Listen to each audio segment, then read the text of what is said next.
My eye on entertainment. Now I'm jumping to Disney Plus and HBO. Um, Disney Plus, I actually have to highlight a show that it's called The Quest. It is a pretty interesting take. It's actually taking supposedly um,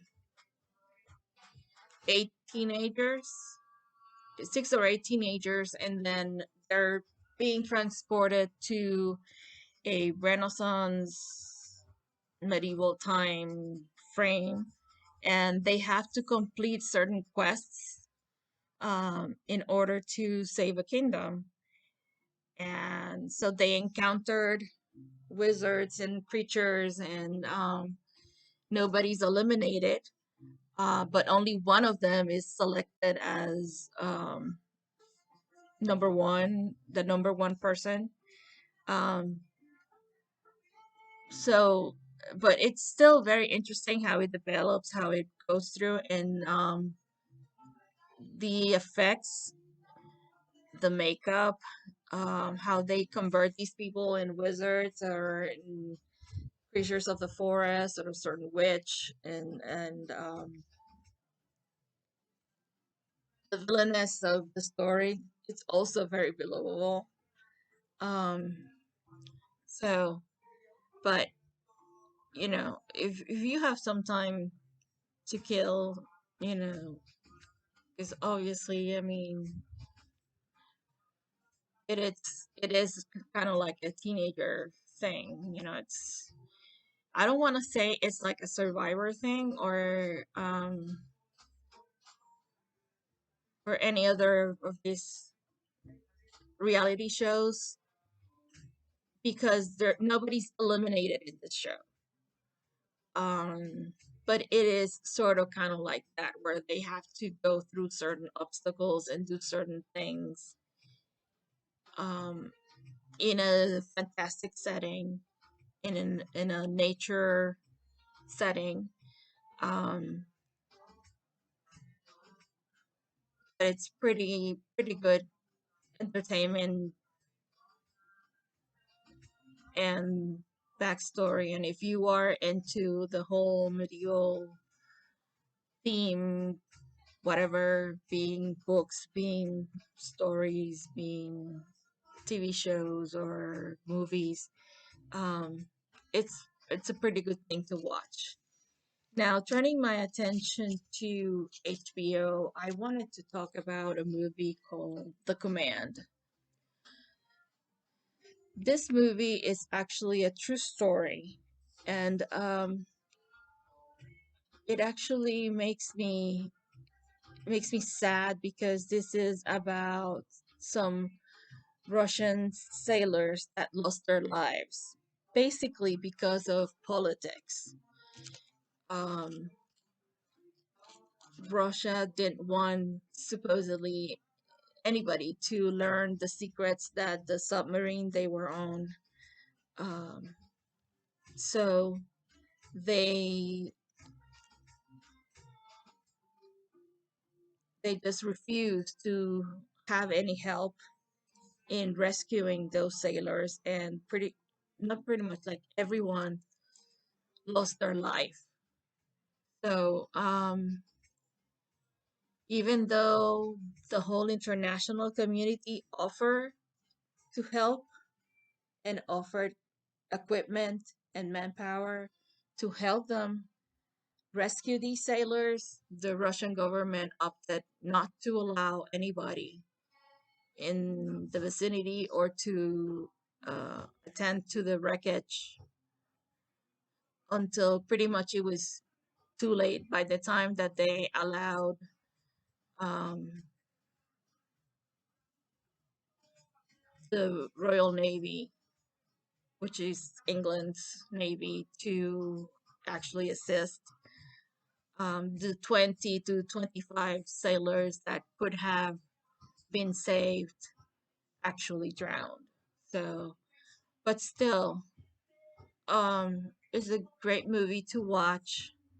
Um, that it just tells the story. And even when even when it happened, because they make mention of Chernobyl, so Chernobyl had already happened by the time this occurred, which there was a little bit more openness.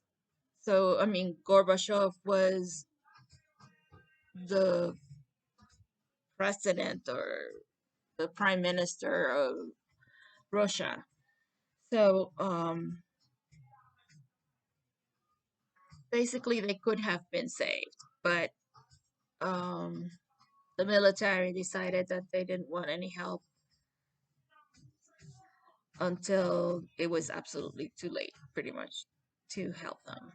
Um, Instead, still, like I said, the movie, it's pretty emotional, it's pretty taking, and it actually makes it into your head like this is the kind of thing that, yes, it needs to be fought. That, when there is a humanitarian scenario, when there is an emergency, um, if we are all going to hold to this thing of life being sacred, we cannot be doing these things of delaying help, or delaying taking action in order to um, do the right thing.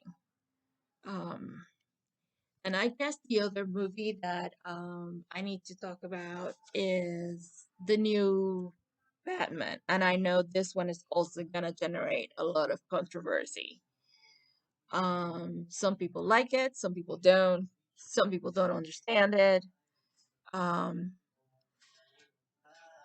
you have to go from this is beginning anew. We are beginning again, just like we had with um, the series that began with Michael Keaton through the Batman and Robin, those four movies. Then we started again with The Dark Knight, Batman Begins, um, and the last one. And then now we're starting again. This movie has a grittier sense to it, is more dark, because it actually goes to the very root and to the very beginning of his career as Batman. He is making in the middle of making that decision of becoming the Batman, of what that really means, of um being that vigilante, dark force, violent force, um to try to make things right, um having to fight corruption in the police, because this goes back to the original material. Um, and I believe also Frank Miller's material, which is also very gritty, very dark. So, the advantage of having Robert Pattinson as Batman is that they really actually, with him in the role, they can make, you know, three, four, five, seven movies if they want to, because they can grow him up through the role, um, which is actually sort of kind of one of the problems that they've had in the past. Um, I guess personally, for example, I could never see Michael Keaton as Batman. I'm sorry. But, whenever I saw him, all I could see was Beetlejuice. And I guess the whole thing too is that, the character of Bruce Wayne is supposed to be this sophisticated billionaire, from an old family. So he's supposed to be this tall, mature kind of person, serious. And I just could never see Michael Keaton like that. Um, he might have been very good in the role. Um, I personally think that in the first movie, Jack Nicholson as the Joker stole the movie. It's impossible to see that movie without, being in awe of Jack Nicholson as the Joker. Um, but I guess in terms of image, Val Kilmer or George Clooney made in 3 and 4 made for a better Bruce Wayne slash Batman than um, Michael Keaton. That's my personal opinion.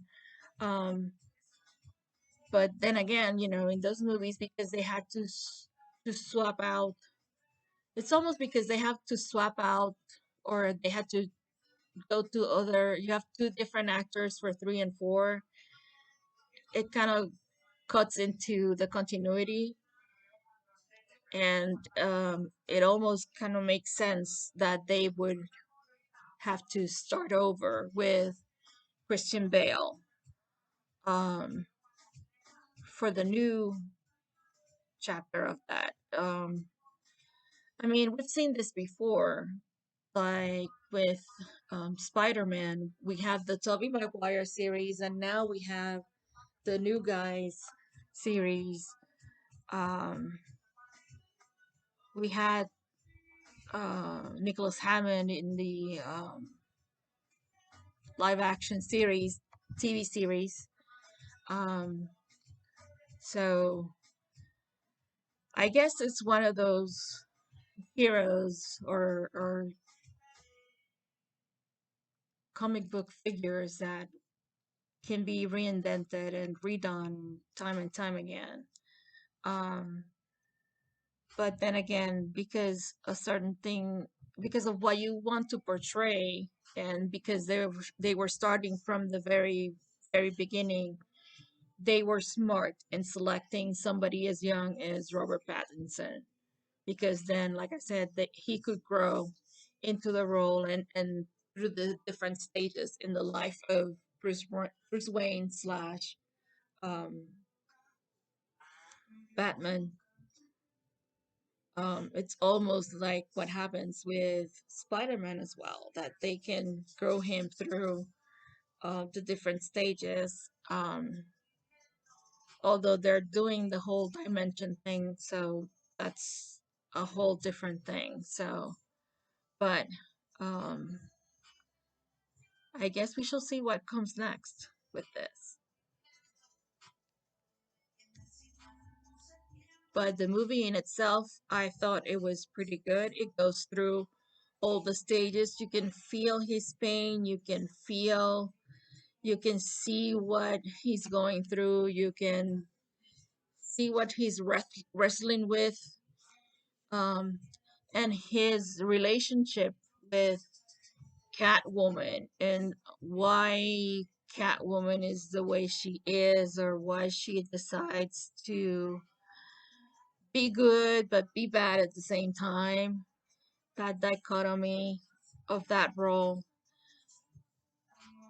I think it's more evident in this version than in any previous movie, um, because they really go to the very beginning, and then they are putting people in the roles that they can develop into future movie projects. So I hope you take advantage of the fact that you can actually stream it and watch the Batman on HBO, as well as the Command.